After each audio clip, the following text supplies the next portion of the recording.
अस्सलामुअलैकुम, मेरा नाम है गुलाम अब्बास और आप देख रहे हैं अब्बास केमिस्ट्री। हम चैप्टर नंबर 1 स्टडी कर रहे हैं, chemistry of representative elements, intermediate का ये चैप्टर है।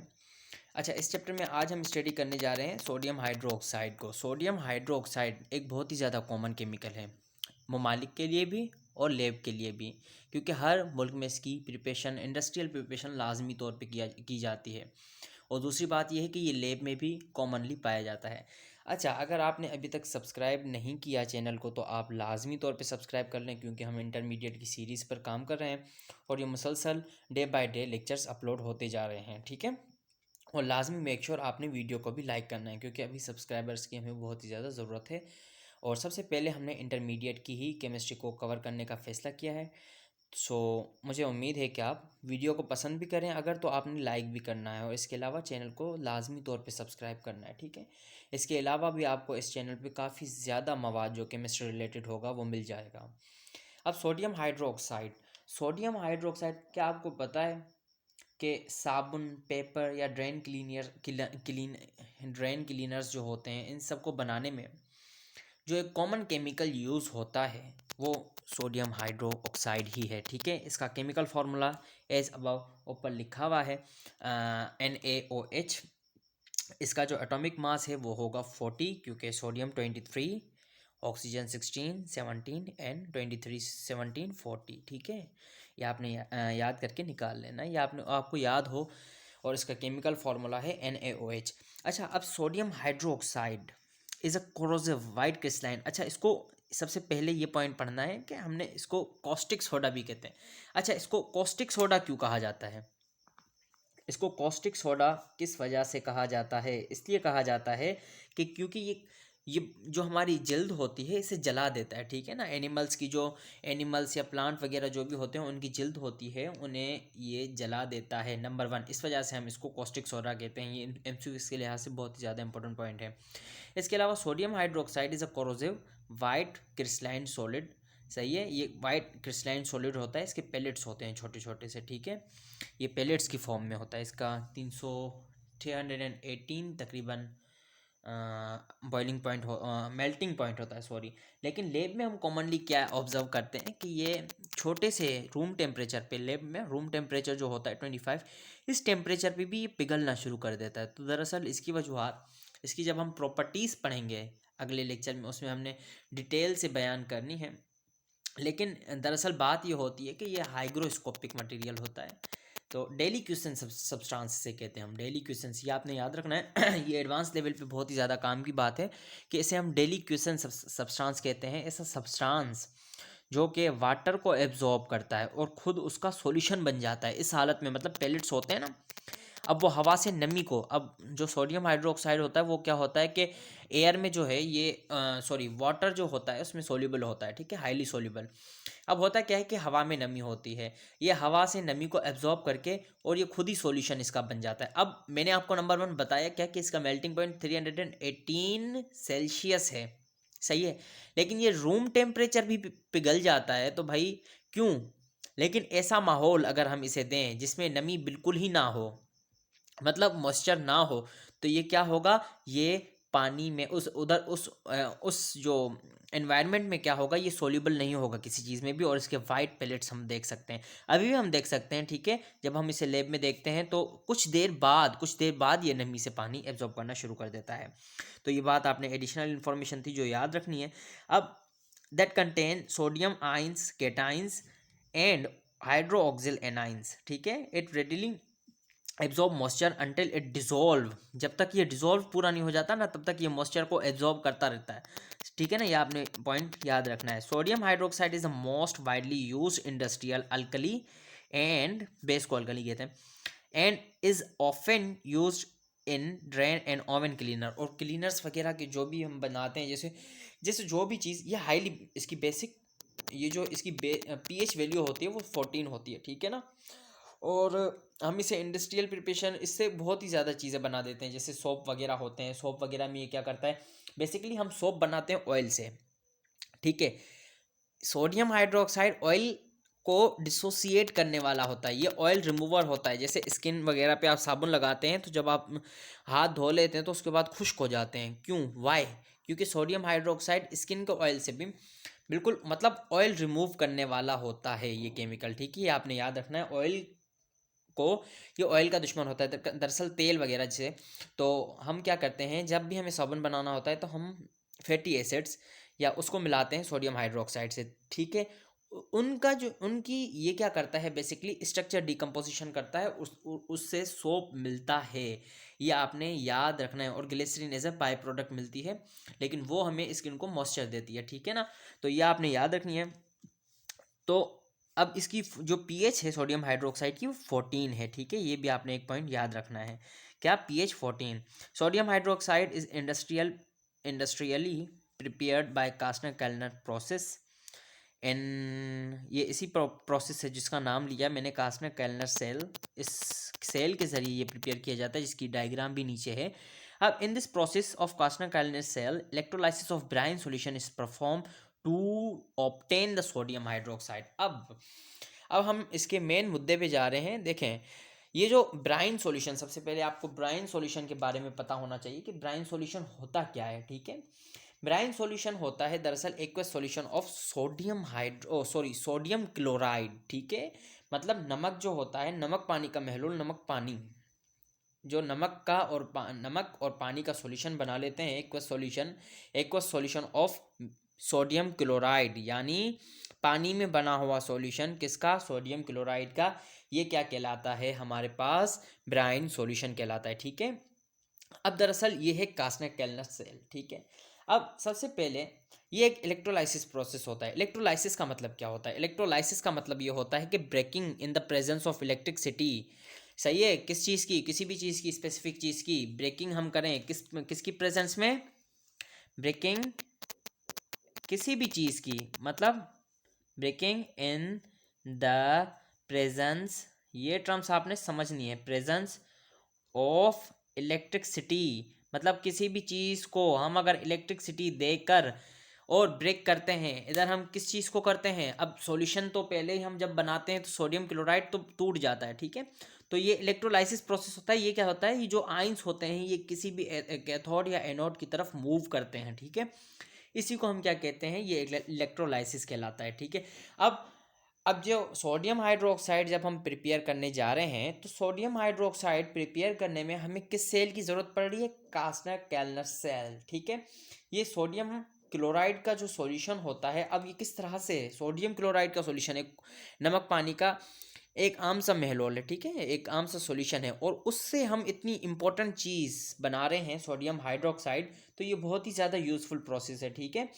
अब इसमें रॉ मटेरियल्स क्या क्या यूज़ होते हैं, सही है, ये आपने याद रखना है। रॉ मटेरियल्स जो जो बता रहा हूँ, कुछ चीज़ें मैं वर्बली बताऊँगा और कुछ चीज़ें मैंने बहुत ज़्यादा इसके नोट्स बड़े लिख के रखे हैं, या आपको नोट्स भी प्रोवाइड करूँगा मैं, और इसके साथ साथ इंपॉर्टेंट इन्फॉर्मेशन भी, जो जो मैं आपको नोट करवाता जा रहा हूँ, आपने नोट करना है। अब इसमें रॉ मटेरियल्स क्या क्या इसमें आते हैं, हमारे पास सबसे पहले आता है ब्राइन सॉल्यूशन, ठीक है। ब्राइन सॉल्यूशन सबसे ज़्यादा इंपॉर्टेंट होता है, ठीक है। ब्राइन सॉल्यूशन नंबर 1, जो कि हमें फ्रेश ब्राइन इधर से इधर इनलेट से हमें डालना होगा, ठीक है। अब नंबर 1 जो हमें रॉ मटेरियल ब्राइन सॉल्यूशन होगा, कास्टर कैलनर सेल में इलेक्ट्रोड्स होंगे, इधर हम टाइटेनियम एनोड्स यूज़ करेंगे और mercury as a cathode use करेंगे। तो मतलब मरकरी, एनोड्स और ब्राइन का सॉल्यूशन, ये 3 चीज़ें हमारे पास होनी चाहिए। और इसके साथ साथ चौथी चीज़ हमारे पास क्या होगी, इलेक्ट्रिसिटी होगी, ठीक है। इलेक्ट्रोड्स भी होंगे, इलेक्ट्रिसिटी, इलेक्ट्रोड्स होंगे, इलेक्ट्रोड्स यानी एनोड एंड कैथोड, ठीक है। उसके बाद ब्राइन सॉल्यूशन होगा, इसके बाद इलेक्ट्रिसिटी होगी। अब हम इसके प्रोसीजर में जाते हैं कि इसका प्रोसीजर दरअसल क्या होता है। अब सबसे पहले मैं वर्बली आपको बता दूंगा, ठीक है ना, कि हम दरअसल इसमें होता क्या है, इसमें प्रोसीजर इसका जर्नल जो होता है सबसे पहले वो होता क्या है, इसके बाद हम इसके नोट्स पे जाएंगे, ठीक है।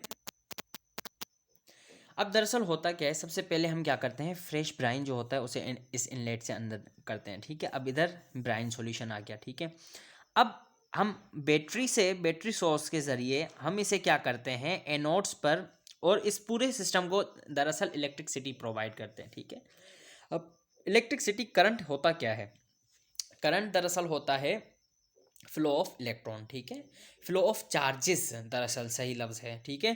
फ्लो ऑफ चार्जेस को हम कहते हैं करंट। अब इस पे जब चार्ज अपीयर होते हैं, अब इसमें कौन कौन से आइंस हैं, जब भी सॉल्यूशन बनेगा, एक्वस सॉल्यूशन बना, एक्वस का मतलब क्या होता है, वाटर में सॉल्यूशन होगा। एक्वस सॉल्यूशन किसका बना, NaCl का, तो अब ये Cl नेगेटिव में टूटेगा और पॉजिटिव में। अब देखिए सॉल्यूशन क्या होता है, सॉल्यूशन दरअसल ये होता है ना, अब ये जो वाटर के मॉलिक्यूल्स होंगे, सही है, ये जो इसमें डेल नेगेटिव होगा, इस पे डेल पॉजिटिव होगा, डेल पॉजिटिव होगा। अब ये जो क्लोराइड आइंस हैं ये इसकी तरफ अट्रैक्शन करते हैं और सोडियम ऑक्सीजन की तरफ अट्रैक्शन करेगा, और ये इस तरह से सॉल्यूशन एक इस तरह से बनता है। जब हम वाटर मॉलिक्यूल्स वाटर में हम डिसॉल्व करते हैं सोडियम क्लोराइड, तो जो सोडियम होता है वो ऑक्सीजन की तरफ अट्रैक्ट होता है और सेकेंडरी बॉन्डिंग होती है, ठीक है ना। और इसके अलावा वीक वंडरवाल फोर्सेस जिसे कहते हैं, और इसके अलावा ऑक्सीजन हाइड्रोजन के साथ क्लोरीन, सही है ना, हाइड्रोजन बॉन्ड जिसे हम कहते हैं, ठीक है। अब दरअसल होता क्या है इसमें, अब होता है इसमें ये है कि ये सॉल्यूशन तो बन गया, लेकिन जब हम इसे इलेक्ट्रिसिटी प्रोवाइड करते हैं तो ये क्या होता है कि ये फ़ौरन से इसमें जो नेगेटिव जो आइंस होते हैं जिन्हें हम एनाइंस कहते हैं, और पॉजिटिव आइंस जिन्हें हम कैटाइन कहते हैं, इनकी मूवमेंट होती है, ठीक है। अब इसका मतलब ही है जब हम करंट प्रोवाइड करते हैं तो दरअसल चार्जेस की मूवमेंट होती है, ठीक है ना, चार्जेस की मूवमेंट, इसी ही को हम करंट कहते हैं वैसे, सही है ना। लेकिन इधर भी चार्जेस की मूवमेंट होती है, तो होती किस तरह से कि ये जो क्लोराइड आयन है ये एनोड की तरफ चिपक जाते हैं, ठीक है, और इधर इनकी सबसे पहले होती है ऑक्सीडेशन। ऑक्सीडेशन दरअसल क्या होती है, ऑक्सीडेशन होती है लॉस ऑफ इलेक्ट्रॉन। अब ये जो क्लोराइड आयन जो इस तरफ एनोड्स पर चिपक जाएगा, तो ये क्यों, वाई, इसलिए कि इसके पास नेगेटिव चार्ज है, इसके पास एक्सेस ऑफ इलेक्ट्रॉन है, ये इसके पास इलेक्ट्रॉन डेंसिटी ज़्यादा है, सही है ना, ये इलेक्ट्रॉन रिच स्पीशी है। तो ये जब अपने इलेक्ट्रॉन्स हैं ये क्या करेगा, इधर लूज करेगा, दरअसल और कुछ भी नहीं करेगा, ये अपने इलेक्ट्रॉन्स इधर लूज करेगा। ये मैं ओवरव्यू जनरल बता रहा हूँ, सही है, इसके बाद मैं डिटेल में आगे भी बताऊंगा। अब ये लूज कर देता है, इससे क्या होता है कि ये जो Cl एक इलेक्ट्रॉन भाई ये लूज करेगा, इसके बाद दूसरा इसका Cl एक और वो भी लूज कर देगा, एक इलेक्ट्रॉन ही, ठीक है। अब इसकी वजह क्या है कि जी ये एक ही इलेक्ट्रॉन लूज करता है, ठीक है, लेकिन क्यों, क्योंकि ये जो क्लोराइड आयन है ये एक इलेक्ट्रॉन लूज करने के बाद जब इनकी एक बार ऑक्सीडेशन हो जाती है, उसके बाद ये दूसरे क्लोरीन को ढूंढना शुरू करते हैं। क्लोरीन गैस एटॉमिक फॉर्म में जब आ जाती है तो ये ऊपर बुलबुले इसके बन जाते हैं, फिर ये उधर ही रिएक्शन करके नीचे से ही मॉलिक्यूलर फॉर्म में आ जाती है। मॉलिक्यूलर फॉर्म के बाद ये हमें एज ए बाय प्रोडक्ट, क्या बाय प्रोडक्ट मिल जाती है, ठीक है ना, क्लोरीन, इसके बाद हमें क्या होता है कि by product as a by product मिल जाती है। अब इसके अलावा, अब ये तो हुआ ब्राइन सॉल्यूशन सबसे पहले, उसके बाद उसमें जो इलेक्ट्रिसिटी हमने उस सिस्टम को दी, इस सिस्टम को, अब इसके बाद क्या हुआ, इस पे चार्जेस एनोड पे अपेयर हुए, ये पॉजिटिव चार्ज होता है, इधर लॉस ऑफ इलेक्ट्रॉन होगा, ठीक है। अब फर्दर क्या होगा, अब रहे और उसके बाद क्लोरीन जो है वो बाय प्रोडक्ट बन के बाहर निकल गया, ठीक है। अब जो सोडियम आइंस हैं, अब सोडियम आयंस बच गए भाई। अब सोडियम आयंस क्या करेंगे कि सोडियम के जो आयंस है, अच्छा इसके अलावा सबसे पहले जब हम ब्राइन सॉल्यूशन को ख़त्म कर रहे हैं तो ये जो इनलेट था इधर से आउटलेट है, इधर से हम ब्राइन सॉल्यूशन को निकाल देते हैं, ठीक है। अब ये तो हो जाती है, लेकिन इसके दौरान ही, सही है ना, इधर से ब्राइन सॉल्यूशन निकालते हैं, इधर से डालते हैं, ठीक है, ये तो हो गया। लेकिन ये तो एक रहा बात का किस्सा। अब सोडियम आयंस जो हैं ये जो आप लाइन इसे गौर से देख रहे हैं, ये होता है डायफ्रम, क्या होता है, पोरस डायफ्रम होता है। अब ये डायफ्राम क्या होता है जी, डायफ्राम आप ऐसी चीज़ समझ लें, ये एक पोरस मटेरियल होता है, सही है, पॉलीमर मेम्ब्रेन होती है, सेरेमिक मटेरियल की बनी होती है, ठीक है, एस्बेस्टोस इसको कुछ ऐसा भी कहते हैं, उस चीज़ की भी बनी होती है। लेकिन आपको मेन जो चीज़ आपने देखनी है वो ये देखनी है कि इस डायफ्राम का इधर जो पोरस डायफ्राम है ये करेगा क्या, ये दरअसल क्या करेगा, ये जैसे एक एक आप इस तरह से समझ लें कि ये सिर्फ सोडियम आयंस को ही ऊपर से नीचे के लिए अलाउ करेगा कि आप इसको आप ऐसे समझ लें, सिलेक्टिव बैरियर होता है आयंस के लिए, क्या होता है, सिलेक्टिव बैरियर होता है। सिलेक्टिव बैरियर से क्या मुराद है, सिलेक्टिव बैरियर का मतलब ये है कि जी ये दरअसल किसी एक चीज़ को, मतलब सिलेक्टिव, जैसे इधर से ये नीचे आने देगा सोडियम आयंस को, सही है। अब सोडियम आयंस क्या होंगे, इस डायफ्राम के ज़रिए, ये पोरस डायफ्राम होता है। इसके अलावा इस जगह पे हम दूसरे ममालिक में, जैसे इधर एनोड की जगह जैसे हमने इधर टाइटेनियम ब्लॉक्स यूज़ किए हैं तो हम इधर ग्रेफाइट के ब्लॉक्स भी यूज़ कर सकते हैं, ठीक है ना। और इसके अलावा मतलब वेरी करता है, लेकिन सिंध बोर्ड बुक में यही दिया गया है कि हम टाइटेनियम के ब्लॉक्स यूज़ करें, सही है। इसके अलावा अब ये पोरस डायफ्राम है, मतलब ये वाली लाइन, ये पोरस डायफ्राम के ज़रिए सोडियम के आयंस जो हैं पॉजिटिव वो नीचे आ जाते हैं, ठीक है। अब ये सोडियम के आयंस नीचे आते हैं और वो मरकरी के साथ मिलके सोडियम मरकरी अमलगम बना देते हैं। अब सोडियम मरकरी अमलगम, लेकिन ये जो है डायफ्राम, ये डायफ्राम आपने बहुत ही ज़्यादा इंपॉर्टेंट चीज़ है, ये आपने याद रखना है कि डायफ्राम होती क्या चीज़ है। डायफ्राम, अच्छा इसके अलावा हम डायफ्राम की जगह बोनाइट शीट भी इस्तेमाल कर सकते हैं, ठीक है, ये आपने याद रखना है। बोनाइट शीट क्या होती हैं, वो जैसे अब ये रबर की बनी हुई होती हैं, ठीक है, ये भी क्या करती हैं, सोडियम को अलाउ करती हैं, बाकी किसी चीज़ को जैसे वाटर वगैरह ब्राइन सॉल्यूशन है उसे अलाउ नहीं करती कि वो नीचे आ जाए। और अब ये सोडियम आयंस को ये पोरस, लेकिन सिंध बोर्ड की बुक के मुताबिक इसमें हम क्या चीज़, ये पोरस डायफ्राम है, ठीक है, पोरस डायफ्राम। तो इस पोरस डायफ्राम क्या करता है कि सोडियम को नीचे आने दे देता है और बाकी मटेरियल्स को नीचे नहीं आने देता। अब इसके बाद क्या होता है कि इधर मरकरी पंप होता है, ठीक है। अब अपर कंपार्टमेंट को हमने समझ लिया, अब हम लोअर कंपार्टमेंट को समझेंगे कि लोअर कंपार्टमेंट में क्या होता है। अब ये अपर के बारे में तो आपको सारा पता चल गया, titanium blocks, fresh brine inlet, fresh brine outlet, ऊपर से क्लोरीन का आउटलेट, ठीक है, यहाँ से ये कनेक्टेड है, titanium blocks as a anode function में है, ठीक है ना, काम कर रहे हैं। अब नीचे से क्या होता है कि नीचे से ये जो है ये इस जगह पे लगा होता है व्हाट, मरकरी, ये पंप है दरअसल सर ये। अब ये पंप का क्या काम है, पंप दरअसल, अब ये जो ऊपर तो हो गया, क्या हुआ, ये एनोड था, नीचे हम कैथोड यूज़ करते हैं, ठीक है। कैथोड में क्या होता है, एज ए कैथोड हम जिस मेटल को यूज़ करते हैं वो मरकरी है। अब मरकरी के बारे में आप कुछ फ़ज़ाइल उसके भी सुन लें कि ये मरकरी, वाई मरकरी, क्यों मरकरी भाई, और मरकरी भी अगर हम यूज़ कर रहे हैं तो मरकरी पारा जिसे उर्दू में कहते हैं, और ये किसी भी चीज़ के साथ, ये दरअसल आप जैसे नोबल गैसेस होती है ना, रिएक्टिव नहीं होती, वैसे ही मरकरी भी एक नोबल मेटल है, रिएक्ट नहीं करता, ठीक है ना, इतना ज़्यादा। लेकिन ये अमलगम एक सॉल्यूशन बना देता है सोडियम के साथ, जो सोडियम आयंस होते हैं उन्हें उनके साथ फिजिकल बॉन्डिंग के तहत वो एक बॉन्डिंग बना लेता है। और अमलगम जैसे आप समझें कि स्टील होती है, स्टील ये कॉमन चीज़ है, हमने बहुत ही ज़्यादा यूज़ भी की है आम जिंदगी में, सही है। तो जब भी हम आयरन के साथ किसी चीज़ को मिलाते हैं, ठीक है, जिस तरह से स्टील होता है किसका एलॉय, किसका सॉलिड सॉल्यूशन, आयरन का, जब भी हम आयरन से किसी चीज़ को मिलाते हैं तो वो क्या होता है, जो भी सॉल्यूशन बनता है, मतलब जैसे आयरन हमने लिया, उसमें कार्बन का सॉल्यूशन, मतलब कार्बन को मिला के उसका सॉलिड सॉल्यूशन बनाया, या क्रोमियम मिला दिया, एडवांस मटेरियल्स की एफिशिएंसी बढ़ाने के लिए हम करते हैं, ठीक है ना।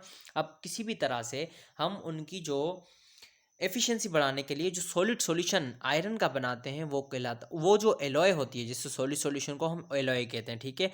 अब जो वो सॉल्यूशन होता है ये कहलाता है जैसे स्टील, जैसे आयरन की एलॉय हमेशा स्टील कहलाती है, वैसे ही मरकरी की एलॉय हमेशा क्या कहलाती है, अमलगम। अब बात ये दरअसल ये है कि मरकरी साइड रिएक्शंस को अवॉइड करता है, ठीक है ना, ये आपने याद रखनी है बात, number 1। Number 2, high purity of sodium hydroxide, सही है ना, सोडियम मरकरी के साथ ज़्यादा से ज़्यादा क्या करता है, मिल जाता है, ठीक है ना, तो इससे हमें क्या मिलती है, high purity of sodium hydroxide, सही है। और तीसरी बात यह है कि मरकरी रिसाइकल हो जाता है, और मरकरी बाकी चीज़ों के साथ इतना ज़्यादा रिएक्ट नहीं करता, जैसे वाटर वगैरह आगे आएंगे, ठीक है ना, ये आपने याद रखनी है। अब मूवेबल इधर से पंप करता है मरकरी, ठीक है, ये मरकरी इधर से मूवेबल होता है, ठीक है। अब ऊपर से इस डायफ्राम के जरिए, पोरस डायफ्राम के जरिए नीचे आते हैं सोडियम आयंस, और ये अमलगम बनाते हुए नीचे जाते हैं इधर डिनोडर में, ठीक है।